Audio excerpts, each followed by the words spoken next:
8h15 ce lundi matin, bienvenue à bord si vous nous rejoignez. C'est le moment de retrouver notre invité en ligne et en direct chez lui dans les Bouches-du-Rhône, Daniel Auteuil. Bonjour Daniel, merci d'être Bonjour. avec nous ce matin en direct pour évoquer votre rôle ce soir sur France 2, parce qu'on vous verra, on vous regardera aussi dans Le Mensonge. C'est une mini-série en 4 épisodes.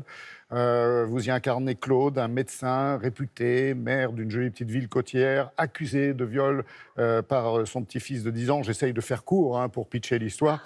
Bref, une machine judiciaire est en route. Et la première question, on vous revoit à la télé après bien des années. Sympa. Oui, oui, mais je suis ravi, mais c'est parce que l'occasion ne s'est jamais présentée, mais je suis ravi d'être invité sur France 2 pour cette émission. Voilà, cette émission, et puis sur une série, aussi sur une fiction. Vous étiez quand même plus sur scène et sur grand écran qu'à la télévision. Oui, Ouais, ça faisait longtemps. Ah, oui, oui, oui, oui, ça fait longtemps, mais bon, comment dirais-je, j'ai pas vu le temps passer. bon, bah tant mieux. Nous non plus. Alors, parlez-moi de ce rôle. Bon, Qu'est-ce qui vous a poussé à l'accepter? Parce que c'est quand même pas un rôle facile. En plus, inspiré non, d'une histoire vraie. c'est pas un rôle facile, mais chaque fois que je suis confronté à ce genre d'histoire, je me concentre davantage sur ce qui va être la partie écrite et la partie scénarisée, si vous voulez. Après, je m'attache à être le plus crédible possible par rapport aux gens qui ont vécu ces vrais événements. Et ce qui donnait envie d'aller raconter cette histoire, c'est le destin incroyable de Claude, qui a passé presque 15 ans à essayer de prouver, finalement à prouver son innocence, mais Claude qui a été broyé par la machine judiciaire et sa vie a été totalement détruite. Alors, si vous voulez, ce qui m'a plu aussi, c'est que ça finit bien. J'aime bien Oui, les histoires qui finissent bien.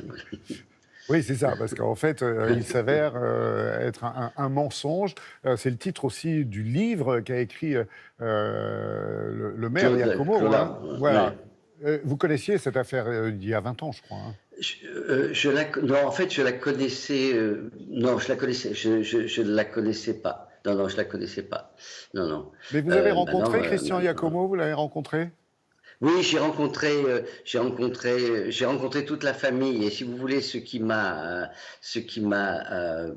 plu, c'est que c'est cette espèce de réconciliation familiale. Et je sentais que ce téléfilm était pour eux une catharsis, quoi, un besoin d'abord de faire éclater la vérité et de dire aussi d'une certaine façon que ces gens s'étaient retrouvés. Alors oui, ça c'était quelque chose qui m'a porté, oui. Et puis dans le rôle du petit-fils qui est englué dans les conséquences de son mensonge, il y a ce jeune Alex qui est formidable apparemment. Oui, et les deux garçons qui jouent mon petit-fils, c'est-à-dire parce que ça se passe sur plus de 15 ans, effectivement, et ce sont tous les deux acteurs extraordinaires. Mais c'est vrai que ce petit garçon est incroyable. Est-ce que les faits divers vous passionnent autant finalement, Daniel, qu'ils passionnent le public? Je sais pas tant que ça en réalité.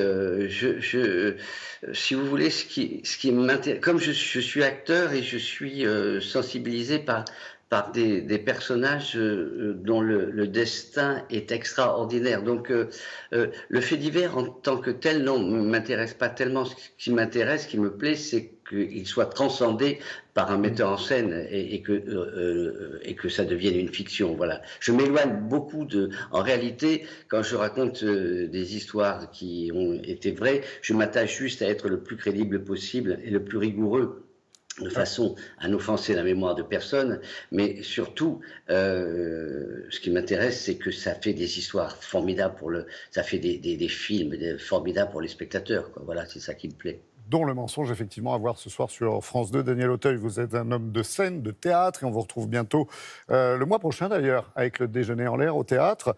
Ouais. Il s'agit de quoi? Je crois que c'est un spectacle musical, m'a-t-on dit? Oui, c'est ça, c'est un spectacle musical issu de textes d'un auteur qui s'appelle Paul Jean Toulet et que j'ai lu et relu et tout d'un coup le besoin impérieux s'est fait de le mettre en musique. Donc j'ai écrit comme Monsieur Jourdain qui faisait de la prose sans savoir, je me suis mis à faire des chansons et effectivement j'ai conçu un spectacle autour de ce poète. Ça Alors, s'appelle Déjeuner en l'air et oui. on y chante et on y écoute de la belle poésie. Le déjeuner en l'air, vous auriez pu inviter votre perroquet qui est en train de vous survoler, je crois, et qu'on entend siffloter. C'est pas Oui, une c'est blague. ça. Non, c'est vrai. C'est l'heure où il est très en forme. C'est un jeune perroquet. Elle s'appelle Gabi. C'est une jeune grise du Gabon qui est très affectueuse et qui là me réclame vraiment chaudement. Je vois ça, on va vous laisser peut-être prendre votre petit déjeuner avec Gabi. Daniel, je rappelle, ce soir, donc, Le Mensonge sur France 2 et puis le mois prochain au théâtre sur Le Déjeuner en l'air. On vous souhaite une belle journée, ça a l'air de bien démarrer avec le sourire. Vous êtes toujours un homme du matin, souriant comme ça, Oui, tout frais. oui, je suis du matin. Oui, je suis passé. Peut-être c'est l'âge, ça. Le matin, je suis vaillant. Il faut me voir le matin. Après, ça se gâte, mais le matin, je suis en pleine forme. Vous savez, ce qu'il vous reste à faire, c'est venir nous rejoindre sur le plateau de Télématin le plus souvent possible. On sera ravis à chaque fois. Avec plaisir, monsieur, avec plaisir. Bonne journée à vous. Bonne journée. Et à Au ce revoir. soir, à 20h50. À ce soir.